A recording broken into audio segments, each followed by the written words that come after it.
Hey everyone, welcome back to the Book Cave with me, Jenny. So it is time for my May wrap up this week. Hi, little bud. And apparently Rusty wants to help me with it. You didn't read any books this month, buddy, but I read 10 books, between listening, reading, and then graphic novels as well. And yes, I'm just going to jump right into that. Coco Malors released the book Blue Sisters, and I have to say I do like this better than Cleopatra and Frankenstein. I felt like it was a much tighter plot, and that the characters, I felt like I knew them a little better, although I also feel like that was kind of the point of Cleopatra and Frankenstein, was that they were kind of distant. And this is definitely a story about the power of sisters, and I just really enjoyed seeing that bond throughout the book and growing throughout the book.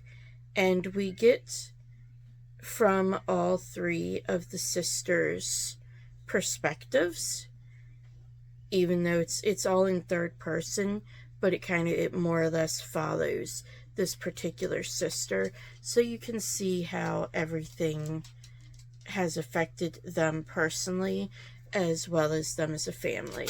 So yeah, if you are a fan of these kind of family stories, then this is definitely one that I highly recommend. And if you want to check out Coco Malors, I also can definitely recommend this one. The Six Deaths of the Saint is the second Alex Haro book that I have read, and this one was actually a short story, and I feel like it was definitely different than Starling House, but in a good way. I feel like it delivered more on the vibes, and I honestly really enjoyed this plot, and the fast pace just worked really well for this book. And I do feel like while I could have read more about it, I don't feel like this is lacking at all. And I do feel like that can be kind of hard to do in a short story, but this one has definitely done it. And I feel like this one also definitely has a lot to say about realizing your own worth and realizing what you believe in and kind of just like seeing the truth. And yeah, I really enjoyed it. I finished listening to Asset 1, which is the first in the Laura King thriller series, and I did like it, but I felt like there was some stuff hinted at that felt like this wasn't book one, like maybe it was book two. Although I do suppose you're supposed to have a little bit of mystery about Laura's past, and that's kind of where everything is going, maybe. But overall, this was, I feel like, just kind of a standard thriller. I felt like, we did have some good action scenes, but I did feel like the villains were kind of over the top, and just, it actually kind of felt like a James Bond, but set with an American woman instead of a British man. Although I did like a lot of the side characters, and I did feel like there were some funny parts. And I mean, if you like thrillers, espionage thrillers especially, I do feel like this is one that you would probably enjoy. And like I said, there's nothing bad about it. It's just kind of generic, in my opinion. I finished Ali Hazelwood's newest release, Deep End. I have to say this is probably my least favorite of all her books. While I did like the characters, and I did see at least somewhat their chemistry, I just wasn't that interested in the plot.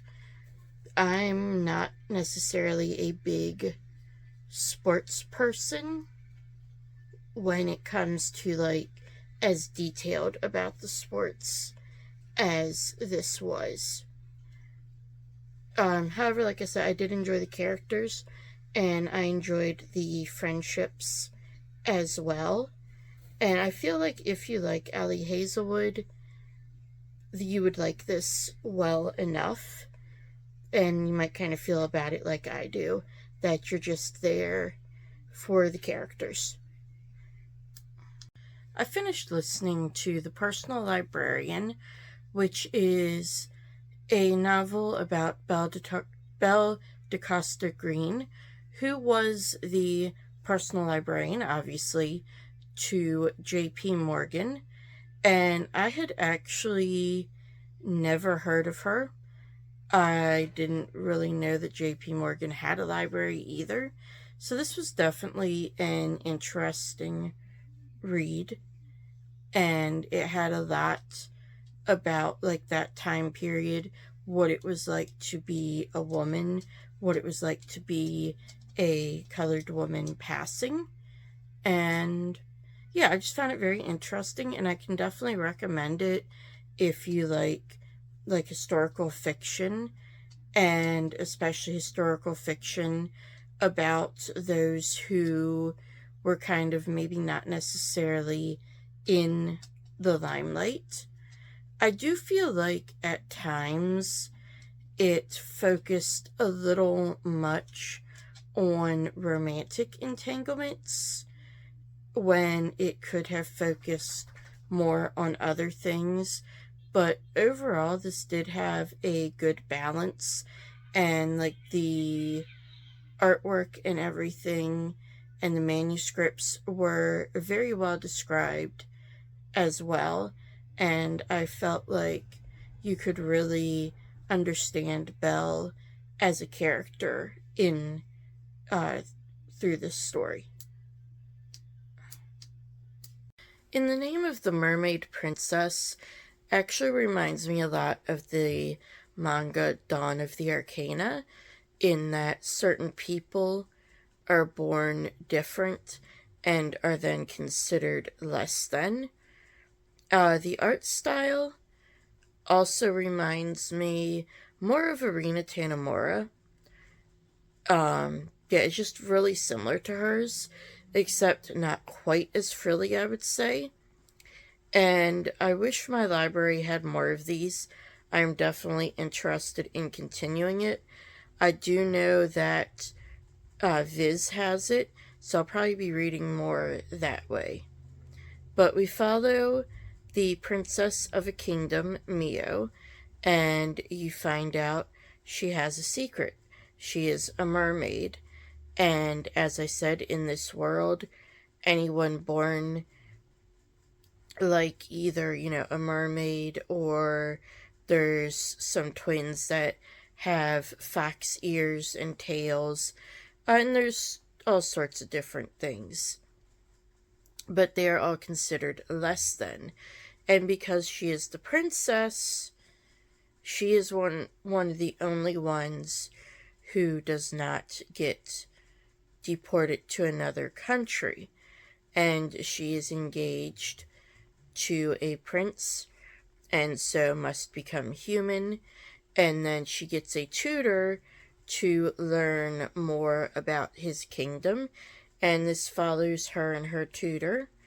And you find out that her tutor, Yuri-ban, also has a secret. And yeah, the way this ends, it definitely ends on like a cliffhanger, and ends with something that will definitely open the world up. And yeah, I can definitely recommend it if you like something that is maybe a little more simple. Like, it does have the whole messages of equality and such, but some of the things that they're like, oh, you spoke to me for 2 minutes, and I thought that people like you were lesser than, but now in just 2 minutes, I've completely changed my mind. Like, that part was a little, unrealistic, but being that it is meant for, like, younger people, it is rated just teen, that, it makes sense that things might be just a little bit simplified and not take as long as they might in real life. I read some of the villains' novels, and so they've now come out with the graphic novel versions, which I have been reading this month. And I believe I actually read the two that are out backwards. I think technically that this Fairest of All is not the actual first graphic novel, even though it is the first novel. So I do feel like it adapts the story well. It keeps most of what was in the novel. What it does cut is just a little extra. It really doesn't do all that much with the Odd Sisters, and I feel like the novel did, although I may be misremembering that. And I'm not a fan of the just kind of two-tone coloring, although the art itself is not too bad to me. I do enjoy it. I wish it would have been in full color. I feel like that would have enhanced it. So I believe Evil Thing is technically the first in the villains graphic novels, even though it's like 7 or 8, I believe. Maybe not quite that far, but it's definitely not the first in the novel series. And as with Fairest of Them All, I really don't like the just two-tone coloring. I wish it would have been in full color. I do, again, though, feel like it was a very faithful adaptation, and I guess I can kind of see why they made this the first one, because it kind of gives you an idea of what this is, that this is like Serena Valentino writing the story of these different villains' lives. However, I do feel like it was kind of an odd choice to make this the first one as well, because the Odd Sisters aren't in it at all. I almost feel like maybe the Odd Sisters book would have been the best one to start with these graphic novels. But as I said with the first one, I do still enjoy them, having enjoyed the novels. And I mean, they're nothing special either way, but they are kind of unique in, they tell the villain side of the story, and you get to see these different things. And I'm still trying to figure out who exactly the Odd Sisters are. I was thinking that they might be the 3 witches from Hocus Pocus, but they're actually identical, so that kind of threw me off, and I'm not entirely sure. I really hope that that does get revealed, and that they're not just kind of like new made up characters. I'd like them to be somebody who was in a Disney movie at some point. Kami Garcia's newest Teen Titan comic, Starfire, has now come out, and Starfire is definitely one of my favorite Teen Titans characters, so I was excited to read this. And then we also find out that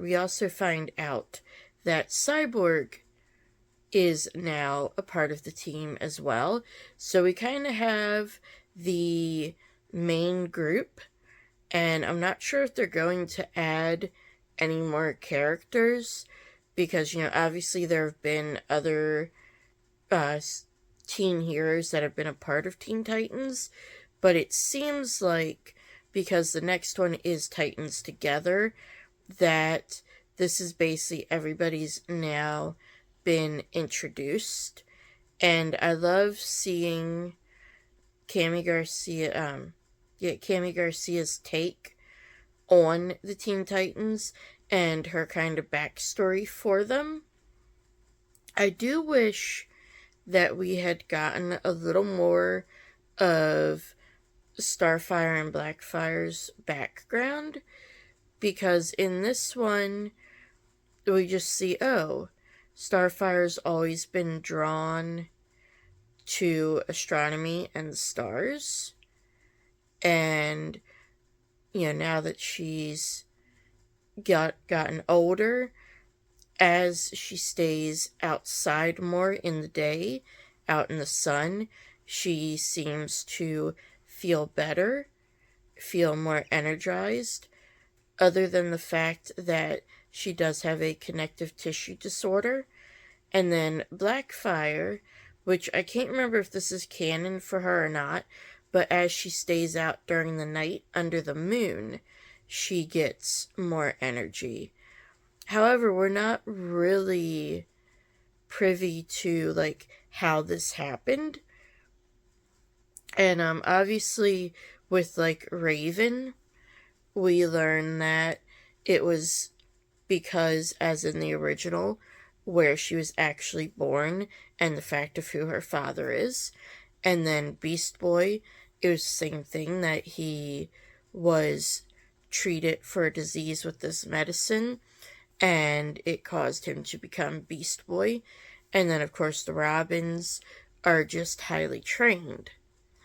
And then, like I said, Starfire and Blackfire is just kind of there. And while I did enjoy seeing, their relationship and how they each dealt with everything, I just felt like I wanted a little more. But I am excited for this November, when the Titans Together comes out. And hopefully there will be more after that, and we can get some more backstory and learn some more about all of these characters.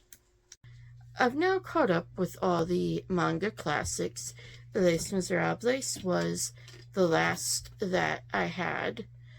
And this one, I do feel like you can tell details have been cut, but you still get the broad strokes. However, beings, you can kind of tell it's cut. I feel like this is more for somebody who has read the original and just wants a refresher maybe, or a different take on it. Obviously I do still plan to read Victor Hugo's novel eventually.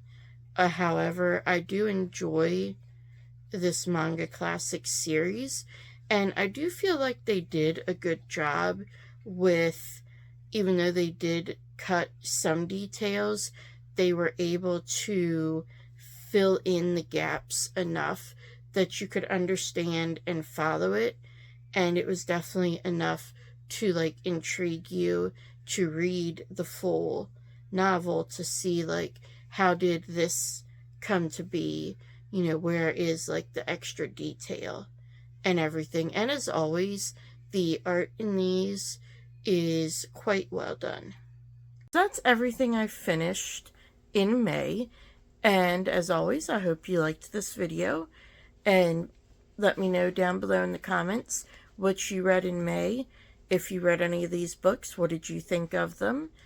I always like hearing from you all in the comments. And as always, hit that like button and subscribe, and you'll be notified every time I post a new video. And I will see you next time in the book cave.